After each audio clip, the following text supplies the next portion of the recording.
নমস্কার বন্ধুরা, রিঙ্কু রান্নাঘরে আজ আমি নিয়ে চলে এসেছি একটা লতানো গাছ। আপনারা চিনতে পারছেন কি? এই গাছটা দেখানোর জন্য আমি রেখেছি দুটো ডাল। তো এটা হচ্ছে গাঁদাল পাতা। আজকের আমি গাঁদাল পাতা দিয়েই একটা রেসিপি করব। এখানে দেখুন, গাঁদাল পাতাটা আমি ছোট ছোট করে কেটে নিয়েছি, আর নিয়েছি এখানে কাঁচা লঙ্কা, পেঁয়াজ। এখানে আমার লাগছে বেসন, চালের গুঁড়ো, লবণ, জিরে ধনের গুঁড়ো, হলুদ গুঁড়ো আর লঙ্কার গুঁড়ো। সব কিছুই আমি এর সঙ্গে দিয়ে মিশিয়ে নেব।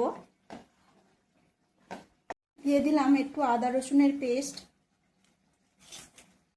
এখানে তো মাখানো হয়ে গিয়েছে, তো এখন আমি ছোট ছোট করে বড়া তৈরি করব।